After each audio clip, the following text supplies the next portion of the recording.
problem na kami mon Rebe Africa Hayo yam yo Hayo yam ye Hayo yam yo Hayo yam ye Hayo yam Rebe Africa nyarama nyarama Assalamu alaikum bandiraɓe yeɓiyankoɓe Pindi TV caggal jettuɗen Allah en juuli Mouhamadou Thioubado ɓurɗo windere jetti jinaɓe men en juurima papa men wasil men Nourdina Hammadou Aliou Rahi en mbima Seydi Sall gorko mo Daara Haylaɓe en dewri ɗon en juurima dendagal seerenɓe futankoɓe en jetti Allah kadi dokkuɗen hande kadi cellal hokken coftal ha mbawɗen adde joɗanade bandiraɓe e jonde men nde kewɗen joɗanade bandiraɓe kala hitande woni émission meɗen mo kewɗen wadde Debbo Africa taw ko mawnide rewɓe wadde so tawi wiyama mawnide rewɓe mon fof ne andi ñalawma o ko 8 mars tawi wiyama 8 mars noon ko journée internationale de la femme ɗum noon woni nen kadi beelamma arde jooɗade fottide ɗo e bandiraɓe meɗen rewɓe ɓe ganduɗa ɓe gowɗen joddade e kala saaha walla ɓe gowɗen yidede e awuji e kala saaha taw kadi eɗen cawdidirɗo hande e ɓi babam sehilam kadi mo gondumi ɗo e galle he taw gondigal amin sofani haydara so tawi wiyama Halimatou Dia debbo mo jaranguel tan ma wiye Pindi TV ma wiye Pindi FM wadde hande woni ni kam bellamma mawɗo joddade makko ɗo hande nde ɗo yewtere taw min dusodira hen kono kadi emin jogui kadi invité amen de marque mo ganduɗa kadi machallah ko jimelam so tawi wiyama jimelam noon wiye Jalika Gadjigo moƴƴo baba meɗen ñaaka Gadjigo ha to Tamba en calminimo en juurimamamo en ñaguimamo duwaw en neldimo duwaw eɗen mbiya balɗe juɗɗe e battane moƴƴe kono kadi machallah eɗen gonditi kadi invité de marque mo ganduɗa ko gawlo VIP min heewi widemo o jiɗirmi ɗum ko Allah nde tawno jontaɗo ne heewi yide jontaɗo o bandum ko gawlo machallah e dande nde machallah kono kadi ko gawlo kadi e yiyande nde machallah nde tawno foof c'est très important ça joue on woni tigui nafi gawlo wadde sen beelama mbiyanmo debbo mo nabbaji siwol wadde mbiyanmo Seydou Mboup hande kanko tigui ari ɗo hande jagganden gaaciɗi nde tawno ɗen gandi so tawi en mbi 8 mars eɗen jaltina e rewɓe foof e mbaadi noɓe jaari wadde kanko e banggue gawlago hande kanko waɗi représenté ɓiɓɓe awluɓe fof wonɓe partout dans le monde omo dusidir noon e bandiraɓe makko worɓe ganduɗa joguinimo gaaciɗi en calminmamaɓe en juurimamaɓe wadde noon ko weltanade bandiraɓe haade men nadde hay nokku e nder yewtere nde ko idade hokkude ɓinguel nenam mawnam woni Halimatou Dia bandiraɓe o salmini ɗumen Halimatou Seydi Dia bisimilla Allah jarama Sali Dia mi salminima mi juurimama kadi mi weltanimama en calmini bandiraɓe heɗiyankoɓe Pindi TV ɓeɓe mbawi wonde foof en kadi beltanimaɓe kono kadi en calmini dendagal ɓeɓe ganduɗa kamen woni ɓe joddiɗen ɗo e plateau ɓe ko weltare kadi e wonande en e tawtorede oɗo émission Debbo Africa tengti kadi e ko ñalawma rewɓe wiya 8 mars wiya ñalawma rewɓe ndeke noon sen gari en jooɗima ɗo en kawri ɗo kadi e rewɓe yontaɓe ko weltare wonande en ɗum noon Sali mi salminima kono kadi en calmini yeɓiyankoɓe foof ha eɓe gonduɗen ɗo a jarama Seydi Diaw Pullo Diaw Diawalde wadde mi ara gayi e ma jumelle d'amour Jalika Gadjigo madame Sow bisimilla ma ay bisimillahi rahmani rahim Sali Dia min calmitimama min juurimama no feewi en ñaguima Allah moƴƴere nde hokkidi en kadi joddoɗen e Debbo Africa taw kadi immini en tan ko weltinde les téléspectateurs et les téléspectatrices mo Pindi TV ɗum noon en calmini galle o foof en guidoto aussi kaw men le directeur Abou Diop en calminimo en juurimomo ñaganmomo Allah moƴƴere calmini personnel Pindi TV foof en calmini aussi les invités ɓe ganduɗa ko ɓen denduɗen plateau o donc ha yesso tan hande kam ko 8 mars journée internationale des droits de la femme donc des femmes de qualité so pottiɗo e plateau he mbiɗa andi wona haala ka heewata koko haalete ko heewde inchallah machallah Seydi Gadjigo e nafi gaw bisimilla calmina bandiraɓe assalamu aleykum rahmatullahi taala wa barakatuhu dendagal ɓiɓɓe julɓe kala keɗotoɗo ko haalte ko mi heɗota ko haalte ko foof ko nanata ɗum min calmini min juurima jonde nde min beltiniri ɗum rewɓe ɓe kala wonɓe nder galleji wonɓe bureau ji dogoɓe nangue wonɓe dow wonɓe less wonɓe weeyo fof min beltiniri ɗumen e jonde nde min mbiyama salamu aleyka rahmatullahi taala wa barakatuh aleykum salam. Allah jarama gawɗo bewɗo wadde noon hannde so tawi eɗen nganndi chaque 8 mars ene jogoo thème mo ngannduɗaa ko heen banndiraaɓe jewtata ko faate e baŋnge rewɓe. Donc hannde thème hikka ko investir en faveur des femmes. Donc so wiyama investir en faveur des femmes ko en français kono eɗen nganndi eɗen mbaawi firtude ɗum e pulaar kono noon so tawi eɗen pira ɗum pulaar maaro ko dolnude ɓurɗo dolnude rewɓe ɓe pour eno mbaawi gollareede kono fof de mi artira honneur o e mawnam woni Halimata Dia par ce que mbaɗa andi so faate baŋnge pulaar o tan kanko woni professeur am o firani heen banndiraaɓe ɓe tigi holko ngol ɗo konngol français firti e pulaar. eyi a jarama Sali Dia Allah jarama kadi en beltima kadi e toɓɓere nde par ce que toɓɓere nde haade men arde taw e firo ngo eɗen mbawi wiide ɗum ɗo ko hunde mawde saabu hannde so wiyama wadde investir e ɓen ɓe ganduɗa kamen goni rewɓe machallah ko wadde investir e aduna e renndo ngo fof no fotirno nde tawno debbo ko kañum woni fof kañum jogui renndo fof hannde so tawi wiyama investir sur les femmes walla pour les femmes ko wadde feere ha ganduɗa rewɓe kañumenne ina mbawa yitade koye mumen e kala fannu walla kala baɗe ɗe ganduɗa ko kayodinde waɗe ɗum e rewɓe ɓe beele rewɓe ɓe ina mbawa hen yiide ɓamtare walla e udditare développement en général mbiyen donc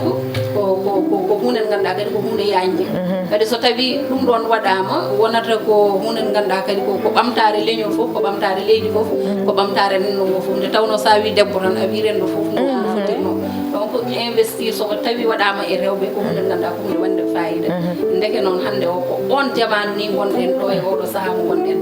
e jamanu mo gonɗen hannde o ko ɗum foti wonde nde tawno debbo kala to yiya e fannu fof ma en garoy hen ni wasata fannu mo garɗa fof hannde rewɓe nan hen daari rewɓe nan hen daari ɗum noon ko machallah ko weltare mawde donc ko noon tan mbawɗen wiide Sali. Machallah Seydou Diaw Pullo wadde mi ara gay e Jalika so wiyama investir en faveur des femmes eɗen nganndi ko haala mo ko woni ɗon donc natana en hen tan no piranta en tan e nder pulaar o eno yimɓe paamirta holko tagi oɗo thème hikka ƴetta kadi holko tagi holko saabi ɗum kadi holko ɗum jogori jibinande en. eyyi Sali Dia ko yettere Allah par ce que jamanu jeehi ko heewi dogi ko heewi eyyi ɓeydino ɓurino musde kono waɗi rewɓe iɗiɓe en ɓe pittani en laawol ngol ha hannde mbawɗen enen arde jooɗɗen e plateau télé ƴetta konngol min mi ƴetta konngol mi haala aduna nana taw hay batte tawata en hen donc enenne sen jontama hannde walla en darima hannde en goni sagataɓe rewɓe foti ko enen ngol ɗon laawol ngel tawde nde waɗa tracé ɓeyduɗen fittude ɗumen ha ɓeyɗo leerde pour janggo rewɓe aroɓe ɓiɓɓe men taniraɓe men soɓe gaari ɓe keeɓa droit ji ɗi ganduɗa hannde enen en jogaki ɗumen par ce que adinoɓe en ɓe soɓe kaɓanoka enen hannde en jogotano droit ɗiɗo ɗi joguiɗen hannde donc sa ƴeewi 8 mars so wiyama ɓe mbiyata journée de la femme yimɓe ɓe mbaɗa manifestation ngaji mbaɗa comci nandoji mbaɗa concert aji mbaɗa programme uji mais sa ƴeewi journée 8 mars wona journée fête wona journée fête ko journée revendication so hitande nde fuɗɗima par exemple rewɓe ne mbawi wiide kamɓe 8 mars hitande mabɓe fuɗɗoto ɗum noon soɓe dugni nde ɗon hitande foof eɓe kaaɓe eɓe mbaɗa revendication eɓe mbaɗa des colloques eɓe mbaɗa des marches eɓe mbaɗa syndicalisme ha 8 mars arti ɓe mbaɗa mesure ɓe ƴeewa koɓe kaɓatano ko droit ji ɗi ɓe poɗantono taw wonko ɓe keeɓi hen holɗum manque hen kadi ɓe pawa thème goɗɗo ɓe mbiya hikka ɗiɗo lebbi sappo ɗiɗi garoji ko ɗum ɗo min kaɓante pour année prochaine min mbawa yettade ɗon donc hitande fof waɗat thème par ce que tawat koɓe kaɓanteno rawane ko tawa ɗiggi a waɗi ɗo kitalde ganduɗa peut être nden taw enen ken sukaɓe rewɓe kaɓanteno ko parité waɗino ɗo kitalde ganduɗa rewɓe kaɓanteno ko sa woni debbo en sénégalais mo wona sénégalais resima mbawa hokkude mo nationalité sénégalais par ce que hande taw ka sénégalais gorko sa resi debbo malien debbo man wawi wonde sénégalais mais pourquoi pas debbo sénégalais so goɗɗo resi ɗum wawa wonde sénégalais ɗum kadi en tawi rewɓe iɗiɓe en ɓe kaɓanama ɗumen ha keeɓi ɗum en tawi rewɓe iɗiɓe en ɓe kaɓanama ha keeɓi parité en tawi rewɓe iɗiɓe en ɓe kaɓanama ha les services corporels woni nden gorko joguino droit fidde debbo mum wiyete ko gorko ma tan fima ala probléme sa nayi ɗum police wonta mais rewɓe adi ɓe kaɓi ha ɗum ɗon iwi violence sur la femme ustima wawi wiyede kam foof iwi eɗen ɗamini ma ɓuur ustade donc thème hikko sa ƴeewi kañumne koko ari wi investir sur la femme pour accélérer gérer le rythme. Ça veut dire rythme o ko ɗo wonno hitande fof wodat droit ji rewɓe kaɓa ha heewi mais koɓe yiɗɓe ɓeydude dolnude rewɓe ɓe ha ɗo e 2030 égalité des genres wawa heɓade à 100%. woni égalité des genres ko debbo e gorko mbawa fodde kala ko fati e développement kala ko fati e capacité intellectuelle kala ko fati e banggue liggey kala ko fati banggue communication par exemple nden ha joni kam mbiɗa wawi wiide debbo e gorko soɓe keeɓi même diplôme eɓe liggo même liggey par exemple mino e Ali Fall somin keeɓi même diplôme min gari Pin TV min mbaɗi déposé min ƴettama même liggey amin mbaɗa ɗumen Ali Fall ɓurata kam salaire par ce que kanko ko gorko min komi debbo te heure uji ɗimin liggoto ɗi poti donc ko ɗum yiiɗa waɗede investir pour wadde accéléré ɗo e 2030 ko ɗiɗon inégalité ji mbawa iwde ha laaɓa min somin liggima hono ko Ali Fall liggi ko mi joguima diplôme hono mo jogui o taw somin jooɓe goto foof ko 100 000 mum heɓata wona kanko o totte 100 000 min mi totte 80 000 juste par ségrégation komi debbo kanko ko gorko donc ɗum woni thème hikka o sa ƴeewi ko thème baɗɗo fayida no fewi donc en poti wadde ɗumen développé rewɓe men ɓe mbawa famde thème o holɗum immini ɗumen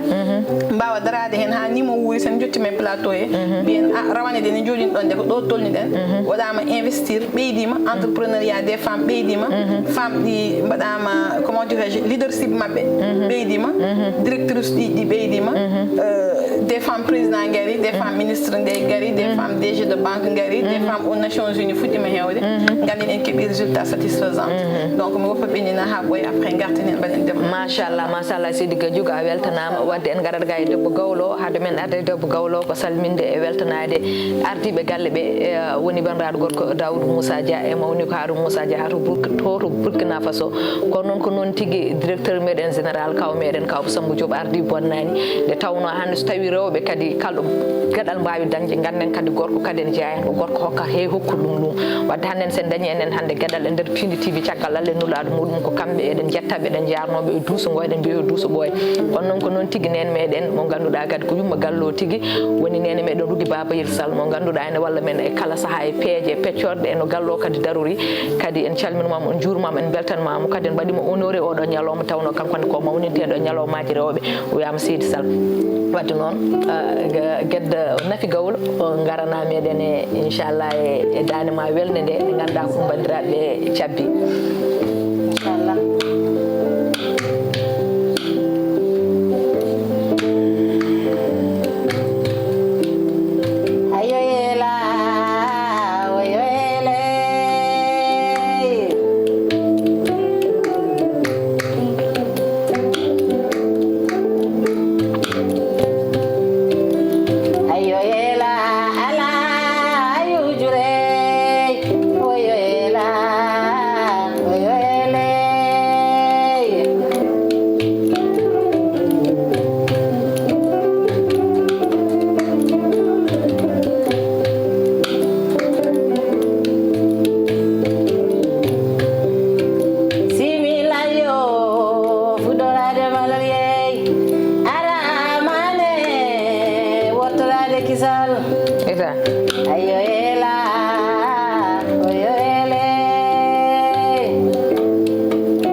Oyele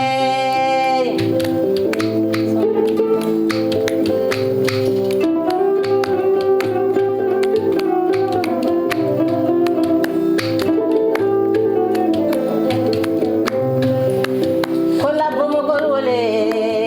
jom galjiyabe nyama ay la yatiri ta sañ bañowe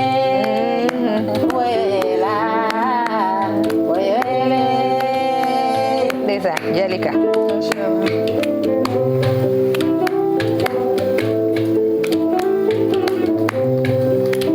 Jalika gajigo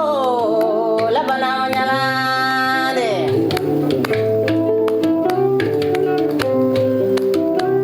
ayela oyele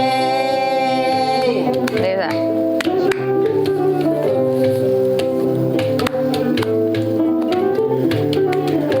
erigi babe san kuma yole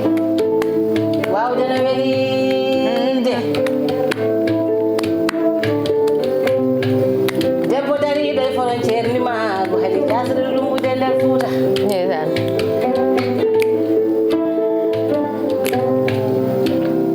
o debbo cuballo mo tappayde caɗani woyoela woyoele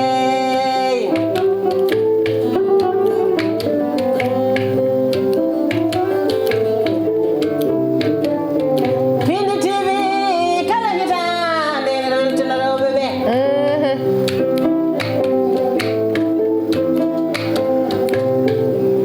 Pindi TV ne rokki debbo gueɗal muɗum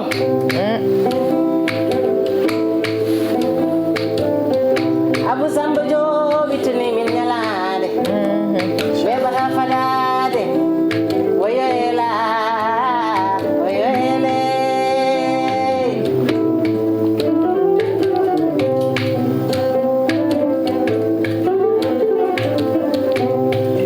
mi rewdiɗo e rew ñalade kewɗe wallayde limotako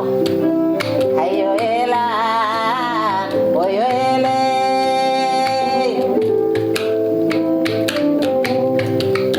yimɓe weli yo yimtade weli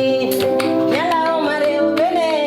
weɓata fadade hayyo ela oyo ele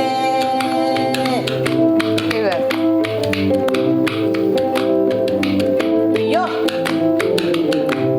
ko rewɓe mondo ance ɓetorede ñalade e tuure ɓewre yadata ko jogade ayo yela oyo ele ɗon ala ko Allah de andiro tiyan yede sar woni debbo mo horɗon oyo ele calminima ha to États-Unis d'Amérique Iyo. Ere betno fo kerde de yalande. machallah nafi no natirɗani e weeli min no fewi wadde ɗen gandi minen jooɗi ɗo mino min bertorini ma yeɓiyankoɓe beltiro hono noon wadde ha joni ko artude woni ko mbiɗen ko e temmeɗen mo gonɗe no tawde wiya ko e rewɓe ne dolne beele mbawa hebde golle rewɓe ne dolne beele potal mumen worɓe e pota e nder golle ɗe rewɓe ne dolne beele kala ko gorko waɗi e banggue golle taw debbo ne wawi wadde ko hono noon taw kadi so waɗi ko hono noon taw ko gorko o dañata ko ɗum woni ko debbo o dañata e nder ɓe noon rewɓe kala hitande eɗen ƴetta hen rewɓe ɓe ganduɗa ko exemple uji nde tawno kala ɗo jiiɗen debbo daari eɗen jiiɗi hollir ɗum kadi ha aduna Allah o foof andana ɗum rewɓe kadi daariɓe beltoro ɗum kadi jooɗiɓe kadi beele ne mbawa yebde muɗum walla timto mum beele kañumen ne gummo daro e kan Sénégal naaɓe en kewi wiide Sénégal ko hoore wotere hay goto wawa feccude ɗum laabi ɗiɗi noon noon wadde so tawi wiyama Pindi TV ko gonga ko télé fulɓe kono noon kala Sénégal naajon foti yidde hen hoore muɗum e nder ɗum ɗon en jeehi en jiiloyimo to debbo mo ganduɗa ko gonga wona haal pular ko jolfo taw ko mawni meɗen sehil meɗen Halimatou Dia yano toon yiidemo taw ko debbo mécanicien kadi mo ganduɗa kadi hande so tawi wiyama Maris wiyama tan cité RTS Maris kalɗo mbiɗa tan mécanicien ji rewɓe fewnoɓe cassette ɓe nawete hajatoɗo mabɓe kadi ko debbo biteɗo Ndeye Fatou kono noon wona kanko tan ko hunde nde ganduɗa koɓe ronɓe ɗum e jinnaɓe mabɓe ha ganduɗa kala jibinaɗo e galle he woni debbo woni gorko ko ɗum waɗata ɓe keftinama hen ha hande ganduɗa ɓen mbaɗa golle joɗɗe e nder ohruji he ko worɓe mbaɗata ko te eɗen gandi so tawi wiyanatamo han mécanicien tan kewɗen naw ɗum koye worɓe kono pour jiiya gorko debbo mo ganduɗa liggotol liggaji mbaɗi noon nden heewano so tawi noon hande yeehi ha rewɓe batti liggade e ɗum ha kadi ganduɗa kañumenne kadi ɓuuri heftinede hen ha mbawi hebde hen teddungal mumen ɗum kadi ko hunde welde kadi eɗen laaɓa gonɗen koye lawol moƴƴol tawɗen jeeyi mbawi nadde hay ɗeɗon mecce hankkadi kala meccal men mbawa nadde hen ɗum noon ko hokkude Halimatou Dia konngol tan artanene ɗum inchallah. eyyi Allah jarama Sali artude oɗon debbo no mbiruɗa ni on debbo mo ganduɗa en jeehino ƴeewoyde ɗum en jii darde mum no mbiruɗa ni hande ine so tawi ruttama caggal ina sanno ɗo jeyata wone métier rewɓe ina naata hen rewɓe ne jogotono complexe e nadde wone métier kono hande on jamanu iwama sa yi a yeehi ha a yi debbo mo ganduɗa ko mécanicien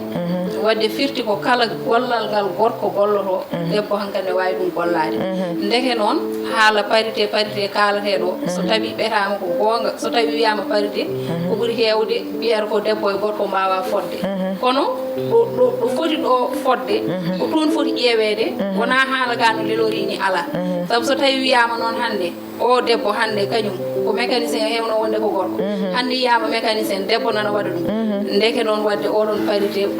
oɗon debbo ɗo dari foof e capacité makko ɗo tonni mbawka makko ɗo tonni ɗo ko gorko one mbawka muɗum ɗo tonni ɗon ne daroɗon ndeke debbo kañum ne wawi ɗon darade on debbo ko mbawɗen wiide mum tan ko en jii debbo mo ganduɗa ko pelliɗo en jii debbo kadi jambaro en jii kadi debbo mo ganduɗa yawani hay hunde hande hay meccal gotal yawnaki ete kadi hande eɗen jogui probléme Sali jangga ha keeɓa won mbiya wonde min mi liggota ko woni mecce ɗon kadi ko probléme ko wayni waɗat motivé woni softinde rewɓe ɓe e kala e fannu rewɓe waɓe ni kadi ine poti hollirede saabu sa ƴeewi e nder haala makko o wi en wonde ko jangguɗo ha o dañi bague makko o waɗi duuɓi ɗiɗi université banggue droit ndeke noon wona tan mi jangi ha mi lelima e diplôme ajam to université woni mi watta wone métier ala te hande métier kewɗe Allah walli to waɗirte to wona hande maçon agal ngal hande debbo ne wawi wonde maçon taw wona yaade no suuta tufere wona yaade ɗe ƴetta jamɗe ala wonno gollirta ɗum hande karale kese ɗe nan ɗo hunde fof neɗɗo ne wawi gollade tawa tampere ala hen caɗele ala hen ko ɓuuri hen wadde fayida ko woni ko ya janggu ɗum ya heɓ hebloji woni formation ngaji ɗi ganduɗa ko moƴƴi ɗi ganduɗa ine heɓna mbawka ma won ha mbawa gollude ɗen golle oɗo debbo mbiyeten koko jambar kadi a haali e nder haala ma ko meccal ngal ganduɗa o tawri ɗum ko jingnaɓe ha e mawni ko en foof kadi ine ndewi ngal meccal kankone o riwi haw yettima e ngal meccal e nder ɗum kadi wonko haali wonde meccal ngal ɗon ala ko bonnani mo to banggue dewgal makko omono resa kono haɗani omono golle ɗe no foti gollirde ɗumen ni ɗum ɗon firti tan ko hande kala meccal ngal gorko gollatno debbo ina foti wawde ɗum gollude koto jogo hen complexe kadi koto wi kadi ɗum ɗo ne muusi walla ne teddi mi wawata ɗum wadde ala woni foof yo ƴeew yo eto wadde feere kala to mbawɗa to hakkille ma yaari walla to mbawka ma yaari foof jaara toon golla no hanniri ni en tout cas ko debbo kam ganduɗa ene foti waɗede publicité mbiyen teddubino helmere ina foti kadi ɓayyinede ha yimɓe foof ganda yimɓe foof kadi tina ɗum beele kadi rewɓe woɗɓe kadi kañumenne kadi ina jogo motivation oɗon beele kañumenne ina mbawa wadde wone métier machallah ko darde makko ko darde fayida nde kadi sa yi kadi no gollirta ni a naati nder a yi a ƴeewi a ƴewtidima andat tan vraiment rewɓe ɓe ina foti wallede no hanniri ni donc oɗon investissement mo mbiɗen hande on mbaɗo noon so tawi waɗama investir goɗɗo e goɗɗo waɗama investir e banggue goɗɗo ndeke noon oɗon investissement so ari rewɓe ɓe tan wallat oɗon saɗi machallah Allah jarama diana wadde ko wiide bandiraɓe jeehen jeeɓoyen oɗon élément mo ganduɗa reportage mo Halimatou Dia waɗe oɗon debbo waaw Ndeye Fatou defna enseignement général. Ndeye Fatou waɗi enseignement général mi jangi ha dañmi bac université mi waɗi toon duuɓi ɗiɗi to faculté de droit kadi nde jaltumi tawde woni meccal ngal ko meccal familial ko babam waɗanno ɗum yimɓe galle o fof tawti ɗum hen minne mi wawano hen dadde kono kam wona ɗum cuɓinomi tawde woni kala vacances tan mi yadanno e mabɓe e golle ɗe a yahat tan ha yidde heɓtoma hen voilà koni tan ɗum ardi e hakkillam e nder ɗum noon mi miijimi tawde woni won tolno kemmi e jangde nde ɓernde ɓamimi yomi waɗoye heɓ somi ari tawa ko baɗal tan wonata mawnam gorko o noon ko kañum tigui ɓuuri tinnudemi hen saabu noon ko kanko jeeyi sababu tolnimi ɗo hande mécanique nden ina waɗo tawa a ala machine kono hande o a wawa wadde gollal ngal tawa a ala machine ina wayno tan rafini so tawi a rafama ma jaaha hôpital mbaɗaneɗa diagnostic ande rafima joni noon otone ko noon tan wayi so tawi nannaka e machine andetake pan o holto heedi saabu noon joni otoji ɗi wona ko membate weeɓani e physique kono noon minen e o saaha kam emin mbawi wiide wonko hesɗi hen a hani natti musde saabu noon a suutata haydara kele ɓurɗo teddude e ko cuutata ko kele 10 kutortoɗa koko wayno tournevis ni troussoir e ko nandi hen adan ina musno kono joni kam ina weeɓi kadi noon ko fawti hen ko no mbirumami ni adan tan ko babam jadannomi a yahat ha jiiɗa meccal ngal kadi ko ngal meccal belngal yidde ko hebloje e karale kese ɗe min mbaɗata école aji ɗi noon kodi pecciɗi ɗi nana Belgique ɗi nana Maroc e ko nandi hen e jangde nde wona joɗade ɗo gotel tan saaha foof a janggat école aji ɗi kadi a memboto tan ala ɗo haaɗi noon saabu saaha foof tuuba ko yaltintu ko hesɗi e o saaha eɗena e 2024 won oto kadi moɓe kerlata gam 2024 2026 e ko rewi hen ko ɗum meccal ngal ala ɗo haaɗi kala saaha tan a hesɗitintu wonde debbo hande noon fotani hadde neɗɗo o tan wadde won e mecce foti ni ko wonde succès e rewɓe ɓe saabu noon sa ƴeewi debbo wadde ɗum mécanique natti hawde yimɓe ɓe voilà soudure électricité en bâtiment ɗe mecce foof debbo ina wawi wadde ɗumen so ɗum waɗi ko succès tigui wonata e mum so tawi noon ko gorko kam kañum andete tan ko hunde nde ganduɗa ko wowde yiyede kono noon debbo kam joni natti tan heddade e galle min oɗo kalɗo e ma komi desaɗo mi rendintu golle galle ɗe e meccal ngal foof ete bonnananimi hay hunde koyo en keɓ softede tan ummanade golle saabu noon galleji ɗi hande ko ɗiɗo jogoto ɗumen eyyi weeɓani saabu noon sa tawi a wi ina weeɓi ko so tawi a hawri e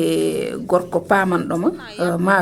weeɓata kadi so tawi a hawri emo famananima won e gueɗe wasata hen sahaji kam kira artude waɗa caɗele seeɗa kono noon so tawi on jewtidi tan on pamodirtum saaha foof noon ina waɗa kono noon jomum yahat tan ha famanma hoto kulen tan rewɓe ɓe waɗi saaha foof ina daña caɗele suɓade tan ko sa ƴeewi mecce kewɗe wiyete ko worɓe ɗum waɗi eɓe kula nadde hen kono noon joni kam meccal debbo walla gorko ala ko meccal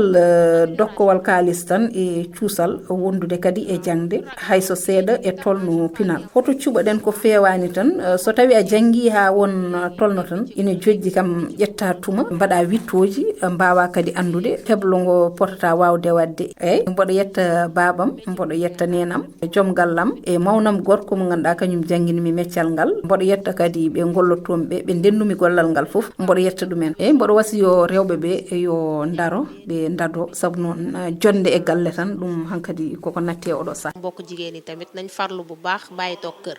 eyyi machallah on jii en jiiri guite meɗen wadde noon min ko janggumi ko e nder haala makko caggal Halimatu Dia ko kalɗa ko foof o wiidemo o hande mecce ɗe ko gonga debbo ne wawi ɗum waɗa ɗum gorko ne wawi waɗa ɗum kono e nder tumnade e nder haala makko tan ko hande hay sinno o yidde wadde mécanicien wawde fenude otoji par ce que nden eɗen gandi ko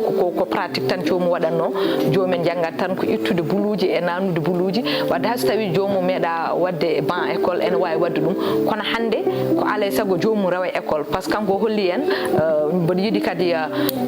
invité meɗen Jalika arta hen o holli en e nder kamɓe formation mo mbaɗi o alay saago jangga o wi kanko jangguɗo ha heeɓi université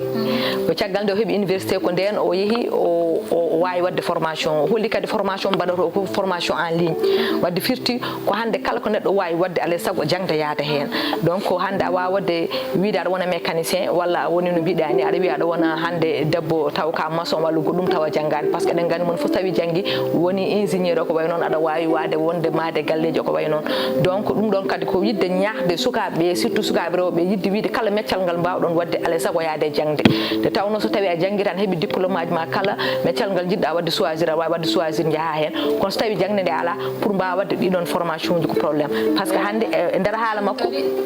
kadi mi ɓeydanma hen sadi o haali kadi to haala jangde to il faut jiya binde anglais hay soko seeɗa hay sinno ko seeɗa wi anglais o ne waɗi hen important il faut mbawa yiide ɗum par ce que des fois machine aji ne gara walla wooda ko poɗɗa wadde hen taw wona e français oy ko wayno anglais on kadi ne waɗi important o holli kadi e nder haala makko ko jangde nde ganduɗa ko jangde ha maaya o wi par ce que oto kala hitande oto question yalta exemple joni oto 2024 o ko foti yaltude o wi so yalti alay sago janggoya mbaɗa formation en ligne pour wawde feenude oɗon oto 2024 wadde ɗum ɗan ganden wona hunde e famnude ko hunde mawnude arandi sadi ɗon hayso wona to banggue mécanique tan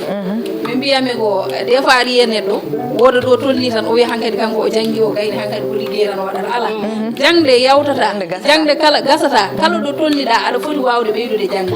woni janiyankagal ngal mbatten ngal woni goɗɗum e goɗɗum meccal bawgal wonde fof wonɗo aɗa tolno tan aɗa foti yaade ɓeydoya jangde ɓeydaneɗa heɓloji ɓeydan sowona ɗum tan sukaɓe aroɓe ɓe goppanma ko caggal an ko janggunoɗa ko tawa hankkandi goɗɗum e goɗɗum ari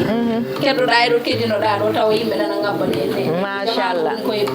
woni koye goste ɓosat alay so ɓiɓe ɓosa jaada e jamanu machallah ɗum noon jalika holko kalta e oɗo debbo eyi Sali Dia kono no wiyete yiɗa ñebbe Halimatu Dia aɗa wonde jaja wono madam so no wirini tan ko noon aɗa andi Malick Paté ne jogui konngol ɓe mbiya jangde ko famɗo suura heewa lammin gonga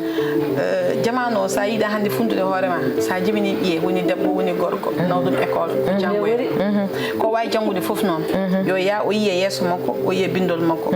aɗa andi enen joni en jooɗoto mbiyen jamanu one muusi mais to yahata yesso to ɓurata muusde yettoto ha ganduɗa ko qualité o tan sohlate par ce que aduna o yahata ha heewa ha wiye terre o natti wawde jogade nombre de yimɓe wonɓe dow so natti ɗumen noon cikkuɗa hol watteɓe sacrifice joguiɓe hunde nder cerveau ji mumen ɓe ko ɓen cohlate ɓe ngala haydara e nder hoore lawɓe ɓe fof guitte paweɗa awɓeɓe ha gaɓe fof ƴutuɓe mbaɗeɗa donc sa yiiɗa funtude hoore ma a yiiɗa funtude ɓiye jangguinoye mum ɓuuri hen noon surtout ɓiɗɗo debbo par ce que ɓiɗɗo debbo heewani doole so haasi resama wontat koɗo galle bamum te dewle ɗe hanki ɗe eɗe hande ɗe foof poti par ce que dewgal waɗi ko wonki o waɗi honki noon a anda holnden taƴata donc kadi dewgal wona métier wona carrière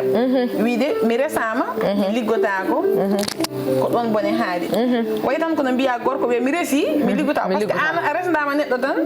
walla a tottama neɗɗo tan an poɗɗa ko ɓarade makko comme no jawdi ni yo ñammin yo yarnu yo wattin comci yo lelnu yo yob facture ay so ɓooyi o ancatama de o tampat te neɗɗo foof jogui ko wonki so tampi waɗat stress o haɓatma mbatton haɓde mbiya a nafanima ko jawantama ko taw kanka anda holno waɗa taw heeɓa ɗum kanko o yiya oɗo ko égoïste kene ɓaarayam tan nan akkeyam tan ene yara ƴiƴam mam ene yara doolam ko ɗum woni to jeyta hande sa yi tribunal ce sont des centaines de divorces par jour tawata to c'est sa ƴeewi cause uji divorce ɗi foof ce sont des causes économiques mais en général dans les couples mi wiyani ɓe ceeratade couple uji ɗi ganduɗa debbo ne jogui situation gorko ne jogui situation eɓe ceera kay ko gonga par ce que dewgal ko wonki mais toon ɓuuri wadde rare par ce que goto foof jagguirta goɗɗo o ko yidde goɗɗo o jagguirta goɗɗo o ko respect jagguirta ken nanotirama Allah waddi hen mais wona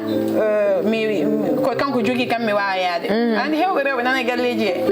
wona yidde e woppiɓe dewle he mais c'est parce que ɓe mbawa yaade par ce que ɓe ngala ko ɓe jogori koye ɓe ngala to payi ɓe ngala to ɓe payi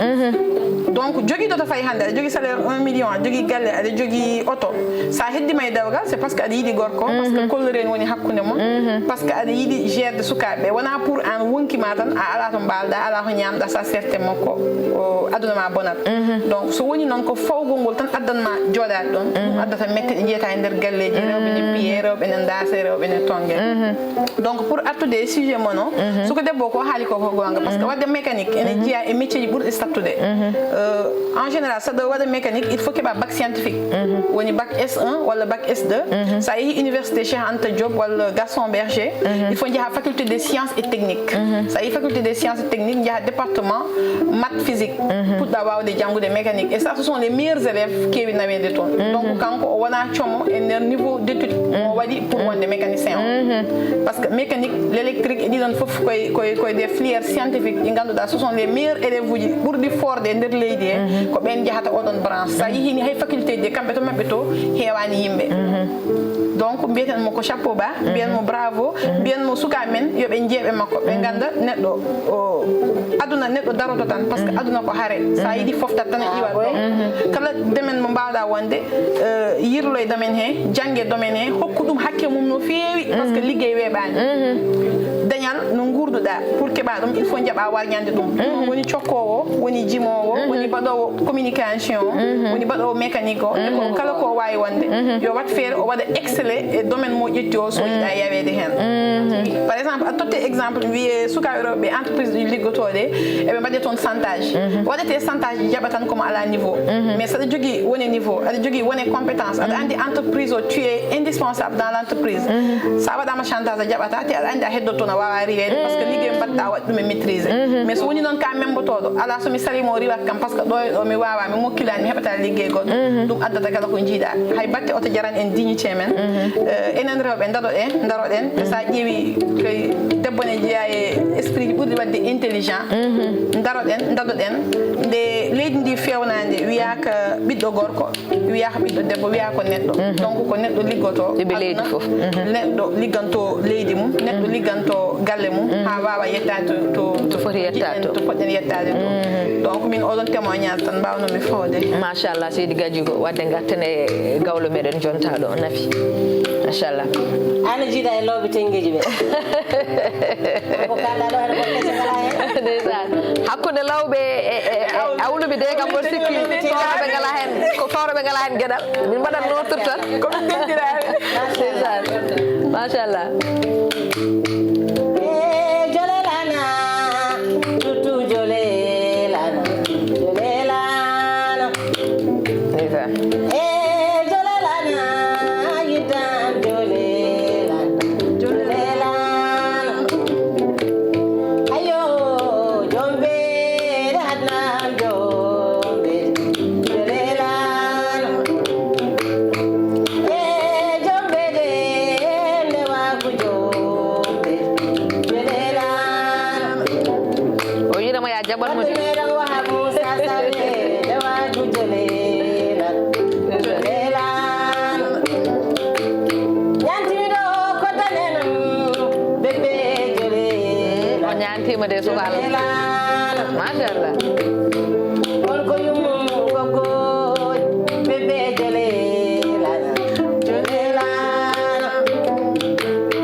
de omo ne lawol de jolelan sali jawi jolelan jolelan halmara jabanam do wiyanam jolelan jolelan hande nyalaw ma rewbe yewata jolelan jolelan déjà ayo sunu elam morugi sal jolelan jolelan ay nani mi jainaba idam jolelan jolelan bengitimi yelene dan ngawla bu jolelan jolelan ayo gogo ceder wola idam jolelan jolelan iye jombede ngawla bu jolelan déjà koy fam africa jodi denno ngawla bu jombede torore bewdo wadal anime so fa lamdam jole ala déjà Viene kam jolelan iye jolelan jolelan déjà Viene kam jolelan lugi sal jole jolelan ayo fanjayam madam sal jolelan jolelan déjà loddene kan jari jay idam jolelan jolelan be ko jambalebe pidi tv idam jolelan jolelan déjà dolbede pulayare idam jole ala jolelan déjà nyalamo rewbe webata jole jolelan déjà non ar iyo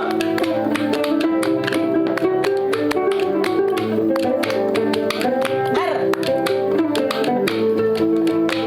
jombede gawla bu jombede déjà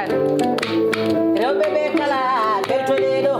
gawlagu jolelan machallah mimiɗo rewɓe madina gunas gawlagu jolelan eyo déjà leydi ceernama tiddani mbaɗo gawlagu jolelan jolelan déjà jewel nane keɗoɗaɗo gawlagu jolelan jolelan jewalla bujay jombaji muɗum gawlagu jolelan jolelan eyo ar ɗon ɗon tigi eyo labbo wiyanam ɗo ye jole wallahi halima wiyanam ɗo ye jole hande ko ñalawma rewɓe enen fof jimantaɓe wiyene kam jole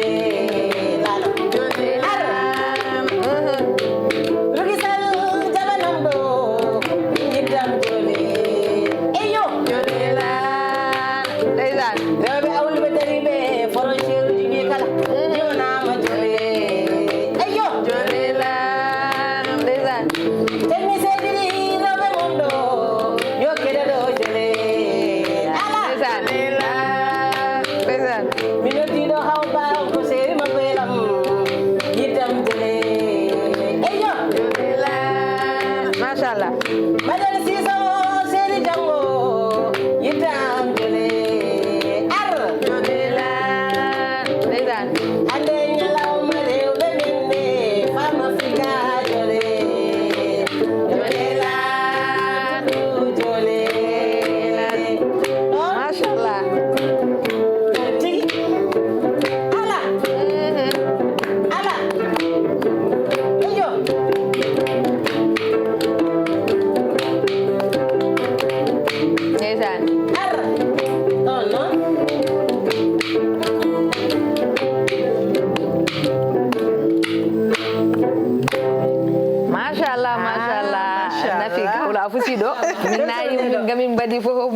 weltima eɗen gandi kadi dendagal fulfulde nde weltima partout dans le monde min noon hande min nene mboɗo weltinira ƴeekiraɓam mboɗo weltinira kadi ƴeekam ɓiyam min mi andani ko jiidumen makko cillo mayram mbimi ko jiidumen makko ne ɓurti mboɗo jiide banggue makko mboɗo jiide banggue bam makko o rutti kadi o woni ƴeekam jeewo banam gorko kadi woni yummum tokaram woni cillo mayram Houleye Mamoudou walla mi wiyamo Fama Mamoudou wadde ko debbo mo Agnam liduɓe lidu bani buuɗi sippa toroɓe sippata jamdi ha to Canada ko yummum tokaram yummum Sali Mamadou Dia ala ko ɓuuri yidde e jibinde innira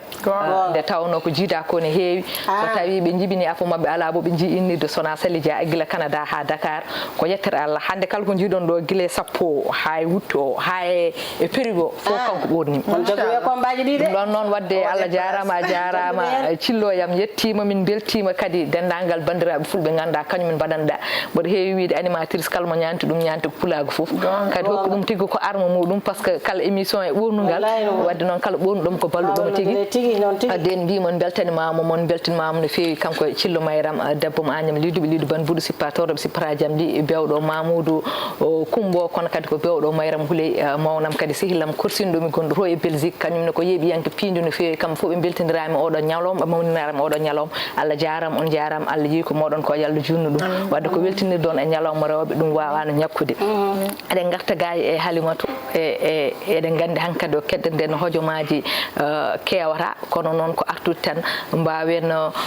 artude e toɓɓere nde gonɗen nde goto foof goto mum fo ane e ma jumel gadda hen tan ko wawi wadde ko jurfu mbiyata ko tënk no wiyete Pular eyyi tongude tongen tan tawde wiyama investir e rewɓe ɓe ganduɗa kadi wiya ko pour dolnu ɗumen ɗo e 2030 beele hankkandi foof hankkandi ko wiyete parité ko ene wona tigui gonga potal ngal ene wona gonga tawde Allah waɗi eɗen jewta hen beele oɗon jogui hen yiyande kadi hol erago battono e ardiɓe nde tawno ardiɓe woni état o ardi ɗum kala ko mbawɗen kadi loi bawɗo addede foof kamɓe gotata kamɓe kadi caggal nde wota kamɓe kadi tinnata ɗum ha tigui wooda holko woni konngol men e mabɓe beele so tawi en jottima ɗo mo wuure eɗen mbawi wiide ko jewtannoɗen rawane ko waɗi avancé eyyi ko ɗon Sali Allah jarama a jarama weltare wonani en machallah no gawlo a weltanama machallah hunde waɗi fayida no fewi e en tout cas Sali min ko mbiyamen ko tonguirten tan tawde woni hojomaji meɗen natti hewde nafano kam ko ɗum ɗo tawde yaaji jañno en nde tawno debbo sa felliti haalde haala debbo ko mbawɗa ƴettude e temps fo yonani surtout kadi hawri kadi e ñalawma ganduɗa kadi ko wiya ko ñalawma rewɓe so wiyama yo rewɓe dolne yo rewɓe cembini kono mbirumi nani ni tan ede puɗɗoten émission nde so tawi neɗɗo dolni debbo dolni ko aduna dolni ko renno ngo dolni ko leñol ngol dolni ko foof nde tawno debbo woni foof hande enen mbiyeten ni ko yettere Allah wonko heeɓa no feewi wonko heeɓa saabu wontaɓe ɗe ganduɗa mbaɗama ha heewi hande ko ɓuuri hewde debbo ɗo famɗinten o sembe hande rewɓe darima machallah worɓe nana caggal men ne mballa ɗumen kono kadi kañumenne kadi so tawi ko gonga enen daari darde nde ganduɗa ko darde wande fayida nde ɗo darde kadi so tawi eɗen continue ɗum eɗen jokki ko fandare yiɗani nde mbaɗe heeɓe saabu sa yi hande rewɓe ɓe darde mumen nde ina mantini moni foof hande a yiyatani debbo jooɗiɗo e galle goo foof nana daari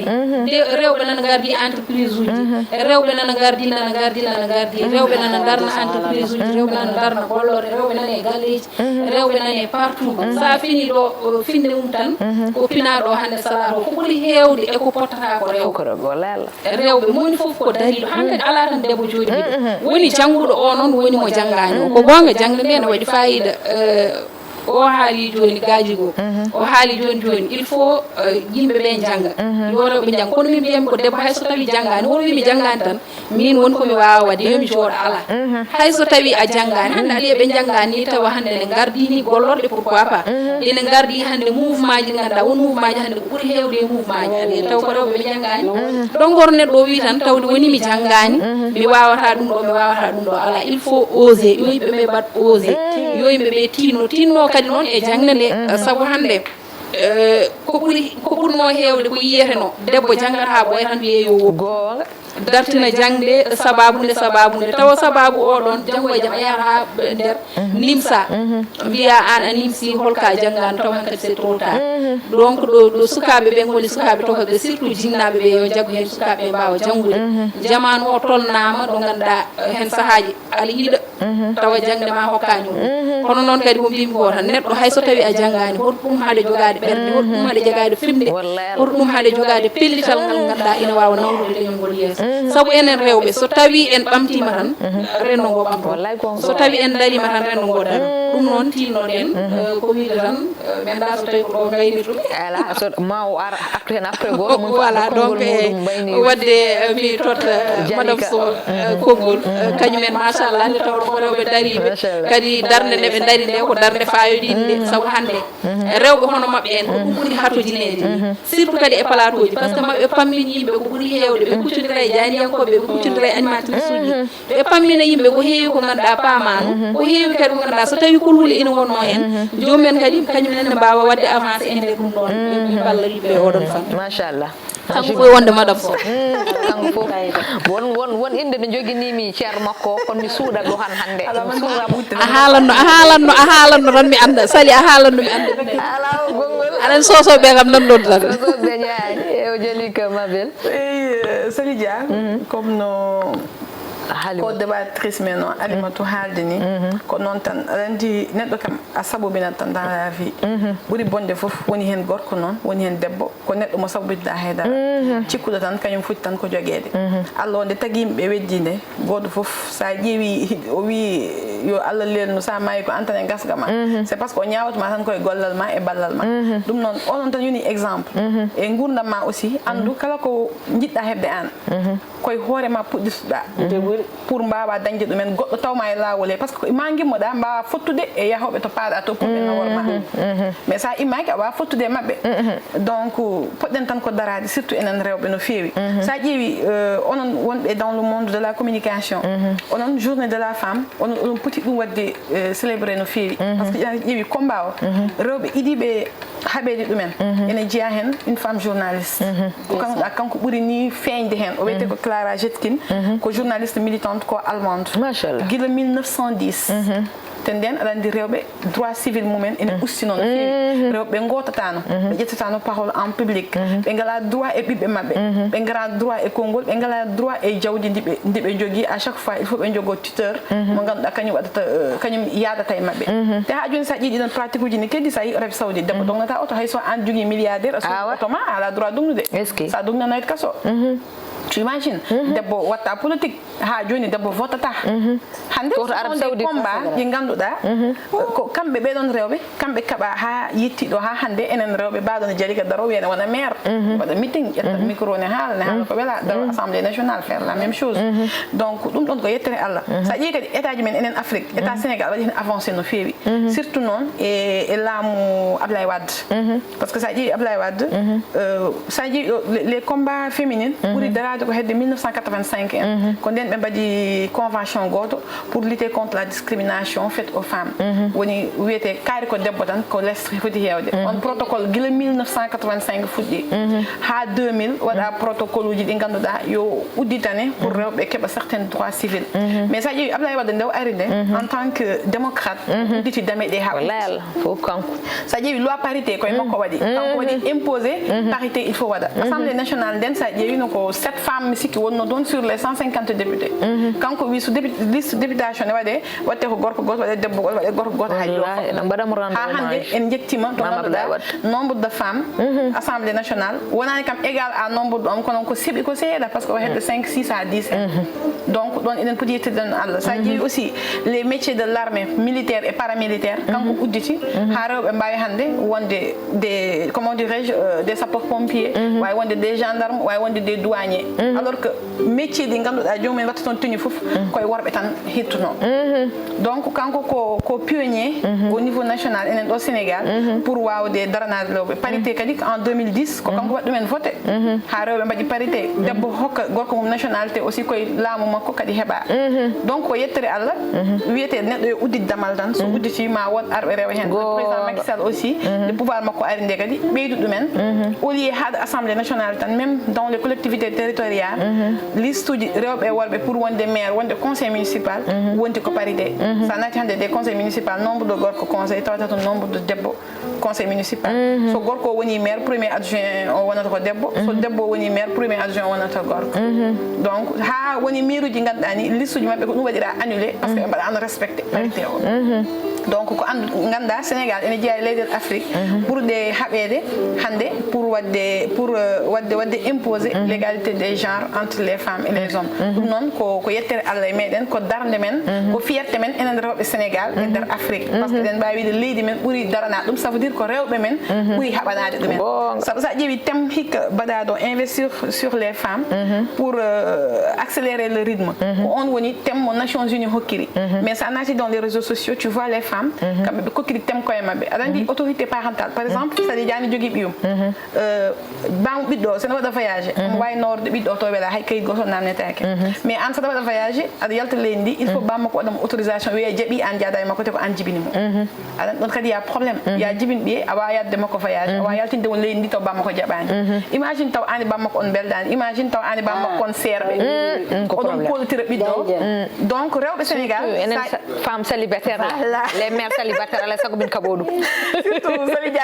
en les mères célibataire a woni mum woni baba voilà joni a wonat yumma gona baba mais sa yiiɗi yaadude par exemple an e ɓiye ɗo e France babiraɗo so wonnanima autorisation parental o yalta leydi aéroport o jaggete wiye o yahata par ce que autorisation parental problème de donc oɗon thème hannde sa ƴeewi rewɓe Sénégal ko ɗum hikka ɓe jinno waɗe thème mataw ɓe jawani immade hen taw thème officiel o yalti ha paari pour hokkude légalisation que debbo waɗana ɓiyum autorisation parentale comme no gorko o waɗirta ɓiyum autorisation parentale ɗum ɗon kadi koye harande paaɗen eɗen ñaagui Allah ɗo e 8 mars garowo taw en keeɓi oɗon acquis hano babiraɗo jogotto autorisation yaltidde ɓiyum taw namnaki hay goto taw yummiraɗo kadi jogo oɗon autorisation yaltidde ɓiyum wasa namnade hay goto machallah donc min mi waɗat appel tan à l'entourage des femmes yoɓe daro yoɓe liggo par ce que liggey kala ko hokkanima haɗatama ɗumen te liggey tan woni bandiraɗo gorko mo ganduɗa sa haalnimo haajuma tan mo fajan taw hay goto cinata gonga seydi Gadjigo machallah yewtere nde waɗi fayida kadi so woni no sago meɗen ɗum ɗo ko 2 heures temps wonanno goto meɗen fof yañu hen par ce que haalte ɗo ko c'est très important min ñanden mboɗo yaha Nouakchott mi jolde debbo goto wonde ɓiyi ko omo namde autorisation parental mi famani cikkanno mata ko debbo e gorko fof kono mi andano kadi ɗum ko debbo tan namdete ɗum so tawi gorko ari namdetaki ɗum ɗum kadi eɗen ñaagui Allah taw 8 mars oɗo gar yo taw kadi koye temmuji men jeeyete taw kadi sen kaɓi mum taw 8 mars goɗɗo gartu yo taw Allah ittan en ɗum ha laaɓa par ce que sona ɗum kam les mères célibataire waɓe no amen no ganduɗa an woni yummu an woni baba an woni fof so tawi wiyama kadi aɗa yaltini an jogui ɓinguel ma wiye kadi saɗa yaltide ɓinguel ma haade ma ñagoɗa baba te hande worɓe wonɓe ganduɗa so ceeri tan mbaɗaɗa abandonné yummiraɗo e babiraɗo fof ɗum kadi ko caɗele mawɗe ɗum ko foti haɓede no feewi kadi eɗen ñaagui Allah nde Allah waɗa en ɗum guedda nafi gawlo o konngol ma tan seeɗa beddoɗa hen e ko haala ɗo ko haade min artude ɓeɗo goto ma fof konngol mum mbaydi ko gara guddira ɗum dande nde inchallah eyo ko kalɗon ɗo henno ko foof kala ko fate e ndewa sohli e darde mum on kaali kono debbo dendagal ko wawi yiide e tampere ko wawi ɓeydude e tinnade yo ɓeydu par ce que debbo ko Allah adi hokkude ɗum gueɗal sa ragani wiide ya tampin ɗum tan sa renaki ko an tampata gonga neɗɗo kadi Allah ɓeytata gueɗal ma ko gona ko gonɗa ko walla keeɓa dokke Allah ɗe gona less dokke Allah hokkumaɗe ɗon Allah ɓeydantuma wona komi debbo mboɗo jogui doole Allah hokki kam gueɗal yomi hutorogal gueɗal ala won less martaba o gonga funtodira ko poɗɗa funtodirde jokka golle ma ɗon noon dokkeɗa ko mission ɗo ɓiɗɗo wonata hay nder reedu ɗo hay goto mbawa wadde ɗum expliqué enen tan Allah gandi ɗon donc on ene wawi jeerde foof gonga wallahi koɓe jambareɓe to ɓe mbawi wonde foof noon joguiɓe wonɓe liggade ɓe ɓe cuwa wawde liggade ɓe fof ko jambaɗe mone hen kala wonko muñi ko tiiɗi yo Allah nawnaɓiɗinɗa haala ka a jarama Nafi Gawlo o wadde noon ko dokkuɗen hojomoji ko gasi haalaɓe wi ceerɗo ɓi baba konngol ma mbayni ko weltade wonani en e tawtorede debbo Africa surtout kadi e 8 mars ñalawma mo ganduɗa ko ñalawma rewɓe kono kadi en beltima kadi e joddade e madame madame ñebbe e jagi peggaji ko wondude nafi gawlo kono kadi e woniraɓe worɓe ɓe machallah gaji men mbaɗi fayida en jetti bandiraɓe heɗiyankoɓe fof sali a weltanama no fewi vraiment jarama Sidi Dia machallah e darde ma kadi e Pindi TV en jetti ɓen ganduɗa kamen woni koɓe kameraɓe kono kadi en jetti montage o Ali Ba en jetti bandiraɓe heɗiyankoɓe Pindi TV aadi men ha saaha hol sawre weɗa yallah wallu en noon walla rewɓe yo rewɓe ɓe ɓeydu darde yoɓe ɓeydu darde yoɓe darnu koyɗe soɓe darni koyɗe tan so Allah jaaɓi ko yeeso tan paari inchallah surtout eɗen jogui rewɓe waɓe no Jalika en ni machallah ko yeeso tan paari inchallah jarama Sidi Dia Pullo e o mabel voilà sali ko weltade no feewi e yettude téléspectateur uji Pindi TV mais yettude Allah aussi no feewi par ce que so debbo wawi wonde exceptionnel tan andu omo Allah ne waɗimo e juuɗe worɓe exceptionnel taw ko worɓe moƴƴuɓe a wawa wonde debbo moƴƴo a wawa wonde debbo dariɗo taw heɓani gorko baɗɗomo comprendre baɗɗoma encadré ha ƴettiɗen ha mbawa yettade émission mo paɗa o ɗon noon somi ari ɗon mi yettat Allah no feewi mi ñagono nenam yo Allah yurmomo yafomo Allah habnamo aljanna kanko kala mayɓe julɓe mo tawi toon e kala yummiraɗo gonɗo less leydi yo Allah yurmo ɗum yaafo ɗumen mais aussi mi yetta babam no feewi par ce que wondude e ɓawi o weeɓani o woni yumma o woni baba o woni sihil o woni confidente ha mi meeɗa joɗade mbimi sino nenam ne wurno meeɗa wadde guiɗa nenam sanki ha joni ɗum noon ko yo Allah junnu balɗe makko moƴƴina batande makko anniyaji joguiɗen e ɓerɗe men pour waɗande jinnaɓe men foof Allah hokka ɗum ɗumen so ɗon ɓenni kadi mi yetta joom galam no feewi woni El Hadji Malick Paty Sow vraiment ko bandiraɗo gorko ko confident ko sihil machallah e ko guiɗo haade wonde joom gallam kadi ko jagganɗomi e lancé mo jinmi wadde o neɗɗo foof ne andi Malick ko artiste wona politicien mais kala to darimi to weddate kaaje to haaldete micro foof o dat caggalam ha ganduɗa hewɓe cuusa wadde kam attaqué taw ko kanko kulata hen eyyi so gari ha ɗon kadi en beltinata hen rewɓe dariɓe waɗɓe fayida mi weltina hen nenam ƴaɓande Kana depuis Paris mi wiyamo wonde yummum Baye weeɓani mi yi darde makko e yam mi weltina jeewal galle amen kolle amal lawal mi weltina aussi jeewam Hajjaro Khaya Habi Penda Mama to e Bruxelles mi weltina aussi yidɓe e sehilaɓe an Sali Dia awa hettuden caggal par ce que tu es ma jumelle ka neɗɗo moƴƴo ka guiɗo kadi ka sehil et puis ka femme battante mbiɗa ñaago rewɓe ɓe darama no feewi ɓe dara e darde ma ɓe ganda aduna foof ko haare ɓe saɗa haaɓe tan ya haaɓe senma kaɗirɗa no laaɓiri no feewiri kadi ganda ko tampata ko pour aduna o neɗɗo so wurdino hoore mum tan hay goto tampata par ce que neɗɗo foof ne wawi liggade ko ganduɗa ne wawi ñammindema an tan goto tampanta ko leñol ma tampanta ko leydi ma tampanta ko aduna par ce que kala garɗo e aduna ene jogui rôle mo fotti joude sa joui mo ma marko sa joignimo aussi ma ande a ari ɗo kona joignimo to Allah waɗi en waɗɓe utilité e janggo sen rentoƴine kaare cimteɗen hen taw ko golle men moƴƴe e balle men moƴƴe pour leñol men pour Sénégal et pour aduna o min beltima no feewi merci beaucoup mabel Allah jarama a jarama Seydi Gadjigo wadde noon ko weltanade on mi yon Seydi Dia Seydi Gadji komi wi kadi Seydi Mboup ko enen tigui hande ndendi yewtere nde wadde en jetti tendagal yeeɓiyankoɓe Pindi to goni partout dans le monde en beltiniri worɓe kono kadi en mbi hande spécial oɗo ndeɗo jonde hande ko jonde rewɓe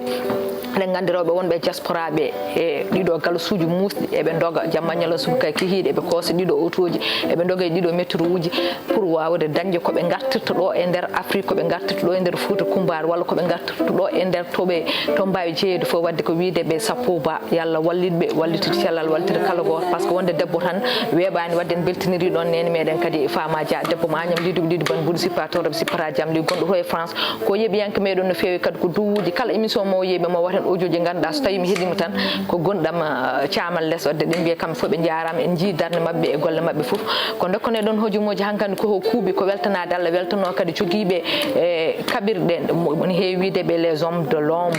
kala ko feewi ɗo image o e son fof kamɓe konen jiita ɗo ɗon jooɗi eɗen kaala kono noon ko moƴƴi koye ko feewi ko fof ko kamɓe jogui golle ɗe wadde hande jogini noon kaɓirɗe ɗe ko bandiraɗo gorko Abouba moƴƴo Alsane Ba o salminama o juurama gorko mo guijulon kono ko noon tigui e bani meɗen gorko mo ganduɗa tigui ko Djiby Dieng gorko mo Kanel e Kanereje o salminama o juurama o weltanama ko noon tigui kadi e bani men gorko kadi sehil meɗen Ali Samba Ndende Fall kanko woni hande mo jaggini ene kamirɗe ɗe eɗen gandi kadi kala ko fate banggue montage o kadi ko kanko wadde ko gorko mo Diourbel Mango o salminama juulama o juulama Baye Far Cheikh Nouroudine Hamad Aliou Rahi wadde en beltani dendagal bandiraɓe tan on jarama on jarnama kadi on beltanama kala ko feewi yewtere ko feewi jonde nde ko feewi haala ka ko Allah subhanahu wa taala kala kadi ko ngakki en ko banggue men kono wonano ko ɓuuri enen ko neɗɗo woni mo timmani no kewɗen wiide jaam dow jaam less jaam ɗo hakkude o jaam ɓol tan dumen yo Allah hokken kadi jottade o saaha wurtade mbiyeɗen ustaki eyyi o nafi jehen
jarama jarama ndeysaan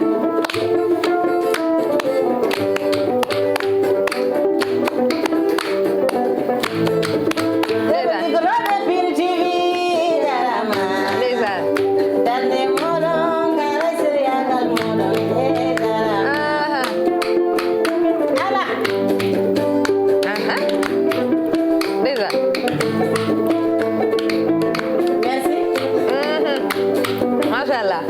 jarama ha gonngol salla jaɓi So ko plena ari mon mon